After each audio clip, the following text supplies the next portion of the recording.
Hello. So COP27 has finally drawn to a close. The final agreement and what's called the cover text, so the kind of agreement coming out of Sharm el-Sheikh in Egypt, was agreed the early hours of Saturday morning. So the negotiators must be absolutely shattered in terms of a couple of nights of working through the night and very little sleep.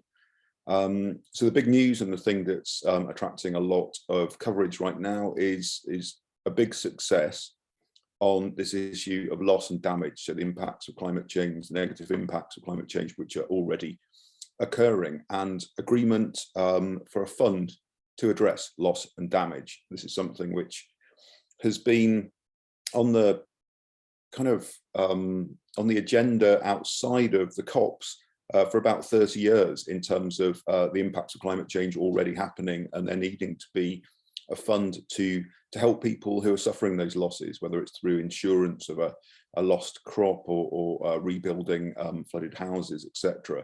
So it's finally, yes, it's going to have a fund to support it. There's no detail yet in terms of which countries will fund it. A lot of the discussions and the negotiations are around ensuring that that included as wide an array of countries as possible. So looking at big economies like China and India being part of providing the funds to the most vulnerable nations. We will see in the coming year, the work starts now basically on establishing who will pay into that fund. So which emitters, obviously the rich countries in the global north will be part of it, but whether it will include those kind of big transition economies, as they're sometimes called, like India and China, and also who will be able to use it and how. So what will constitute the most vulnerable nations and how the fund will work. But it's a massive breakthrough in terms of the loss and damage agenda, and something which kind of held this COP together. Ultimately, it looked like it might fall down and reach no agreement by the end of the 2 weeks. What it kind of has done is restore faith and trust, I guess, across the global north and the global south, that COPs are worth it and that you can actually reach agreement on some of these key issues. So that's the good news. There's quite a lot to be worried about by COP27. So we saw a lot of debate around the Paris climate goals and the commitment to keep global temperatures well below 2 degrees Celsius this century, and pursue efforts to limit them to 1.5, so that 1.5 Paris goal, which is talked about a lot. There was definitely some efforts to backslide on that during these negotiations from certain nations.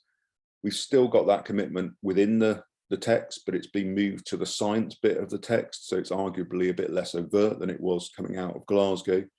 More importantly, though, there's really not much in the text, the kind of 10-page document, the cover text from Sharm, which indicates more ambition, more action on cutting emissions. Nothing that gets us nearer to the goals of 1.5 and 2.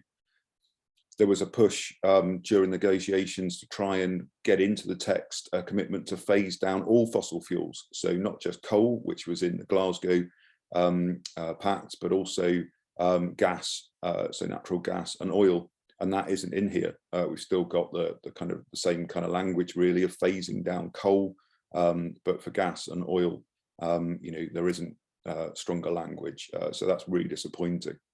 One of the really worrying things about the text actually is that in the energy section, there's now a term in there around using low emission energy, which is a very vague term, and the risk there is that opens up the case for more natural gas.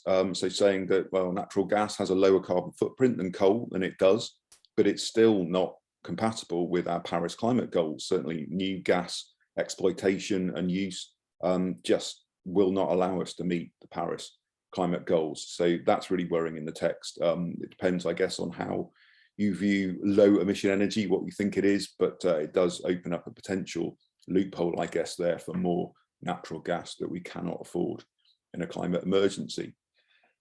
That all sounds a little bit bleak, but there are some, I guess, positive steps also in the text, just in terms of more definition around key issues that we face, and real acknowledgement about how climate change is interlinked with things like the energy and food crises that the world is facing at the moment, all nations are facing.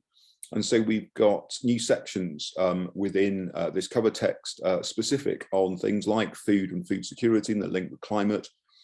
Oceans and forests are in there in terms of specific sections, and that's really crucial. It really exemplifies those connections between climate, nature, and food security. And it's really timely because we have COP15. So this is another conference of the parties, but this is the biodiversity COP, so the nature COP, really important one, starting in Montreal in Canada next month. And so at least it gives a little bit of a platform in terms of the connections and the kind of the codependency of these United Nations processes and the negotiations. Reflecting on the last couple of weeks, and yeah, we came into this COP, I guess, the negotiators, most of the climate folk around the world, were pretty low expectations because of that attention crisis that we've got on climate due to things like the war in Ukraine and the cost of living crises around the world. And so you could say the outcome on loss and damage, and that fund for loss and damage is way above expectations, a real breakthrough on that particular facet.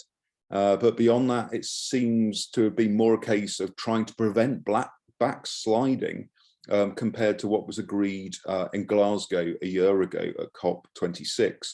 So trying to defend some of those pledges, those targets, and some of the wording around, particularly around mitigating our emissions, rather than getting new and stronger ambition and action. I think COP27, it'll be remembered for loss and damage in terms of the new fund, yes, and that's a real positive, but also real loss and damage in terms of our chances of meeting the Paris climate goals, real damage and potentially ultimately loss of any chance of meeting that 1.5 goal. So definitely a mixed bag of a COP. Eyes will already be looking towards COP28 in Dubai, in United Arab Emirates next year. Hopefully that will deliver a lot more clarity and this funding mechanism for loss and damage. But boy, I hope it also delivers some real progress in terms of greater pledges, greater action in terms of mitigation. Thank you.